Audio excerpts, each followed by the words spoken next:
नमस्कार दोस्तों। आज इस वीडियो के अंदर हम होम लोन को बिल्कुल डिटेल में समझेंगे। अभी अभी हमने हाल फिलहाल होम लोन लिया है, तो हमने जो जो चैलेंजेस फेस करे यहाँ पर इस वीडियो के अंदर मैं आपको सारे के सारे चैलेंजेस बताऊंगा और साथ ही साथ होम लोन को कैसे अवेल करना है इसका पूरा का पूरा स्टेप बताऊंगा। देखो, सबसे पहले हम यहाँ पर स्टेप 1 को देखते हैं। अब स्टेप 1 यहाँ पर होम लोन के अंदर है कि आपको बैंक के अंदर जाना है या फिर ऑनलाइन अप्लाई करना है। यहाँ पर आपको होम लोन की रिक्वेस्ट देनी है। अब जैसे ही आप होम लोन की रिक्वेस्ट दोगे तो बैंक यहाँ पर सामने से आपको अप्रोच करेगा। अप्रोच करते ही बोलेगा एप्लीकेंट प्लस को एप्लीकेंट। अब इसका क्या मतलब हुआ, जैसे मान लो मैंने यहाँ पर होम लोन की रिक्वेस्ट दी तो मैं यहाँ पर एप्लीकेंट हो गया और को एप्लीकेंट मेरे घर में से कोई भी हो सकता है। जैसे मान लो मेरी वाइफ या फिर मेरे पापा, मेरे ब्रदर या फिर मेरी मदर, कोई भी को एप्लीकेंट हो सकता है। अब कहने का मतलब ये है कि जो एप्लीकेंट है और को एप्लीकेंट है यहाँ पर दोनों का सिबिल स्कोर चेक होता है। सिर्फ एप्लीकेंट के भरोसे यहाँ पर होम लोन नहीं मिलता, साथ में आपको को एप्लीकेंट भी देना होता है, उनका भी सिबिल स्कोर यहाँ पर चेक होता है। जैसे मान लो मैंने होम लोन लेना है तो मैं यहाँ पर एप्लीकेंट हो गया। अब यहाँ पर बैंक मेरा सिबिल स्कोर चेक करेगा। अगर मेरा सिबिल स्कोर खराब है तो एप्लीकेशन यहीं पर रिजेक्ट कर देगा। अगर मेरा सिबिल स्कोर ठीक है तो उसके बाद वो यहाँ पर को एप्लीकेंट का भी सिबिल स्कोर चेक करेगा। अब जो को एप्लीकेंट का सिबिल स्कोर है, मान लो वो यहाँ पर ठीक हो तो यहाँ पर एप्लीकेशन आगे प्रोसीड हो जाएगी। इन केस यहाँ पर को एप्लीकेंट का जो सिबिल स्कोर है वो यहाँ पर खराब हो तो यहाँ पर एप्लीकेशन रिजेक्ट नहीं होती, बट बैंक यहाँ पर कुछ टर्म्स एंड कंडीशन लगा देता है। अब क्या टर्म एंड कंडीशन लगाता है, तो बैंक यहाँ पर बोलेगा कि यहाँ पर आपको होम लोन के साथ साथ आपको इंश्योरेंस भी लेना पड़ेगा। अब इंश्योरेंस लेना यहाँ पर वो मैंडेटरी कर देता है। बाकी देखो, अगर आपका एप्लीकेंट का सिबिल स्कोर और को एप्लीकेंट का सिबिल स्कोर ठीक हो तो यहाँ पर इंश्योरेंस मैंडेटरी नहीं होता। बैंक वाले फिर भी फोर्स करते हैं कि ले लो, तब यहाँ पर वो मान भी जाते हैं कि इंश्योरेंस लो ना लो, फिर थोड़ा मतलब नेगोशिएट हो जाता है। आप नहीं भी लोगे तो चलेगा, बट अगर यहाँ पर को एप्लीकेंट का सिबिल स्कोर कम है तो यहाँ पर आपको इंश्योरेंस मैंडेटरी हो जाता है। अब देखो, नेक्स्ट चीज यहाँ पर ही आती है, जो होम लोन है उसके अंदर ना 3 टाइप के लोन होते हैं। सबसे पहले तो आता है होम लोन, दूसरा यहाँ पर आता है प्लॉट लोन, तीसरा आता है यहाँ पर लोन अगेंस्ट प्रॉपर्टी। अब तीनों के अंदर क्या डिफरेंस है इस वीडियो में उसे देखते हैं। अब सबसे पहले हम यहाँ पर होम लोन को डिस्कस करेंगे। चलो इसी के एग्जांपल से समझते हैं।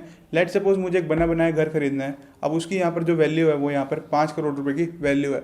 अब मैं बैंक के पास गया, मैंने कहा भाई मेरे को यहाँ पर लोन लेना है। तो बैंक सबसे पहले पूछे कितने की रजिस्ट्री करवानी है। अब देखो, जो यहाँ पर जो घर की वैल्यू है वो यहाँ पर 5 करोड़ रुपए की है। अब मैं यहाँ पर 5 करोड़ की रजिस्ट्री तो नहीं करवा लूंगा, क्योंकि देखो हमें यहाँ पर सरकार को स्टैंप ड्यूटी भी पे करनी होती है। देखो, जो यहाँ पर जितनी फीमेल्स हैं उनकी स्टैंप ड्यूटी यहाँ पर लगती है 6% की, और जितने मेल्स हैं उनकी स्टैंप ड्यूटी यहाँ पर लगती है 8% की। लेट सपोज मैं किसी फीमेल के नाम भी घर करवा दूँ, उनकी रजिस्ट्री करवा दूँ, तो 5 करोड़ का 6% निकालेंगे तो 30 लाख तो मेरा स्टैंप ड्यूटी में ही चला गया।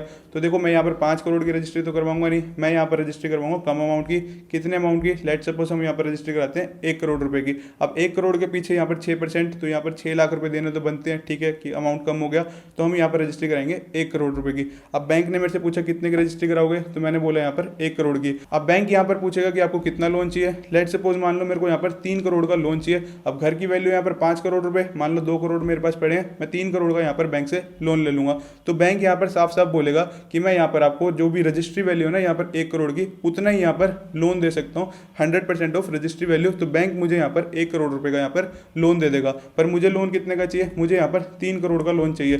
तो 1 करोड़ तो यहाँ पर बैंक ने लोन दे दिया, पर बैंक यहाँ पर बोलता है कि बाकी के जो बचे हुए 2 करोड़ है वो भी हम आपको दे देंगे, तो उसको हम देंगे लैप की फॉर्म में। लैप होता है यहाँ पर लोन अगेंस्ट प्रॉपर्टी। अब इसमें दिक्कत यहाँ पर ये आती है कि जो आपका होम लोन है वो तो यहाँ पर कम रेट ऑफ इंटरेस्ट पर मिलता है। लेट सपोज यहाँ पर 7.5% पे आपको होम लोन मिल जाएगा, लेकिन जो लैप है वो यहाँ पर आपको ज्यादा रेट ऑफ इंटरेस्ट पर मिलता है। कितना यहाँ पर मतलब आधा 1% का डिफरेंस आता है। होम लोन यहाँ पर आपको 7.5 मिल रहा है, तो लैप यहाँ पर 8, 8.5 तक यहाँ पर आपको लैप मिलेगा। अब बैंक से हमें यहाँ पर 3 करोड़ का लोन लेना है। जो स्टार्टिंग का 1 करोड़ है वो तो होम लोन में आएगा, बाकी के जो बचे 2 करोड़ है वो यहाँ पर लोन अगेंस्ट प्रॉपर्टी के फॉर्म में आएगा। अब देखो, जिस भी दिन रजिस्ट्री होगी तो बैंक यहाँ पर आपको 2 चेक इशू करेगा। जो पहला चेक है वो यहाँ पर 1 करोड़ का इशू होगा, और जो दूसरा चेक है वो यहाँ पर 2 करोड़ का इशू होगा। जो पहला चेक है 1 करोड़ का वो सीधा सीधा सेलर के नाम पे इशू होगा, ना कि आपके नाम पे इशू होगा। और जो दूसरा चेक है 2 करोड़ का वो आपके नाम पे इशू होगा, वो सेलर के नाम पे इशू नहीं होगा। उसके बाद जो 2 करोड़ का चेक आपके नाम पे इशू है वो सीधा सीधा आप सेलर को दे सकते हैं। अब यहाँ पर नेक्स्ट कैटेगरी आती है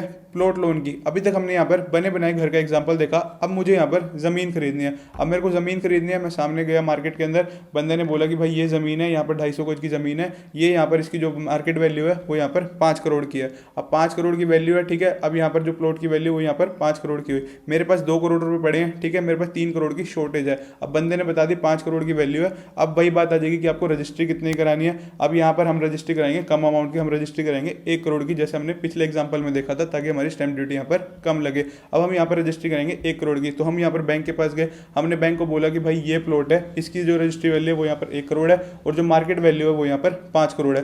2 करोड़ मेरे पास पड़े हैं, मेरे पास 3 करोड़ की यहाँ पर शॉर्टेज है। तो बैंक यहाँ पर बोलेगा जो 1 करोड़ है वो तो सीधा सीधा हम प्लॉट लोन की कैटेगरी में दे देंगे, और बाकी का जो 2 करोड़ है वो यहाँ पर आपको लैप लेना पड़ेगा, लोन अगेंस्ट प्रॉपर्टी, जैसा हमने पिछले एग्जाम्पल में देखा था। अब आप पूछोगे कि भाई दोनों एग्जाम्पल में क्या डिफरेंस है। देखो, जो बना बनाया घर होता है उस पर यहाँ पर जो रेट ऑफ इंटरेस्ट है वो यहाँ पर कम लगता है, प्लॉट के अंदर यहाँ पर जो यहाँ पर रेट ऑफ इंटरेस्ट है वो यहाँ पर थोड़ा ज्यादा लगता है। देखो, जैसे एग्जाम्पल के लिए मान लो बने बनाए घर पर यहाँ पर रेट ऑफ इंटरेस्ट 7.5% है, तो वहीं प्लॉट लोन के केस में यहाँ पर आपको 7.75% पर मिलेगा। वहीं हम दोनों ही केस में लैब की बात करें तो यहाँ पर होम लोन यहाँ पर आपको 7.5% का मिल रहा था, तो लैब यहाँ पर आपको 8% का मिलेगा। वही प्लॉट लोन के केस के अंदर हम लैब की बात करें तो यहाँ पर प्लॉट लोन यहाँ पर आपको 7.75% का मिल रहा था, तो लैब यहाँ पर आपको 8.25% का मिलेगा। अब होम लोन के अंदर यहाँ पर नेक्स्ट चीज आती है इंश्योरेंस की, और इंश्योरेंस के अंदर भी हम स्पेसिफिक बात करें तो यहाँ पर बात आती है टर्म इंश्योरेंस की।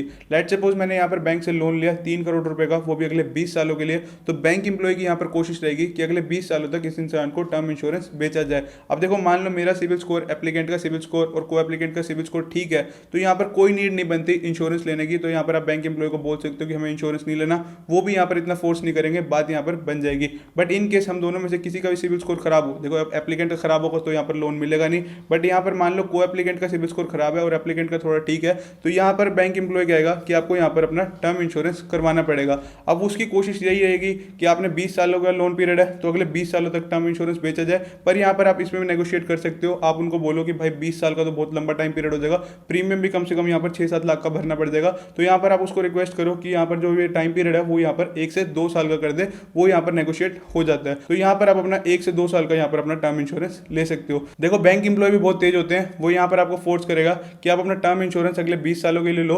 वो यहाँ पर आपको बोलेगा कि आपने कौन सा इकट्ठा पैसा भरना है, यहाँ पर आपको किस्तों में पैसा भरना है, जो भी प्रीमियम होगा वो यहाँ पर आपको किस्तों में भरना है। और यहाँ पर आप एक काम करना कि अपना जो भी टर्म इंश्योरेंस है वो अपने 20 सालों के लिए कंटिन्यू करा लो, स्टार्टिंग की 1-2 किस्त भर देना, बाकी की किस्तें मत भरना, तो भी आपको कौन सा कुछ होगा। पर आप ऐसी गलती कभी मत करना, क्यों? क्योंकि जितना भी टर्म इंश्योरेंस का प्रीमियम है वो एक तरीके से बैंक यहाँ पर आपको लोन की फॉर्म में देता है। अगर आप यहाँ पर पूरा का पूरा प्रीमियम नहीं भरोगे, एक आधी किस्त भर दी, मान लो आपका जो भी प्रीमियम टोटल 20 सालों का बना 20 लाख रुपए, आपने स्टार्टिंग की 1-2 किस्त भर दी, मान लो 10-10 हज़ार की किस्त भर दी, बाकी का जो भी पेंडिंग अमाउंट है वो आपका एक तरीके से लोन की फॉर्म में आएगा। अगर आप उस सभी को नहीं भरोगे तो यहाँ पर आपका सिविल स्कोर इंपैक्ट हो जाएगा। अब इसके बाद नेक्स्ट चीज जो यहाँ पर होम लोन के अंदर आती है वो है यहाँ पर प्रोसेसिंग फीस की। अगर मैं बैंक से यहाँ पर लोन लेता हूँ तो मुझे यहाँ पर बैंक को प्रोसेसिंग फीस देनी पड़ेगी। इसे एक एग्जांपल से समझते हैं। लेट सपोज मैंने बैंक से यहाँ पर 3 करोड़ रुपए का लोन लिया, तो बैंक बोलेगा यहाँ पर प्रोसेसिंग फीस दो। जनरली जो प्रोसेसिंग फीस होती है वो यहाँ पर 0.25% है।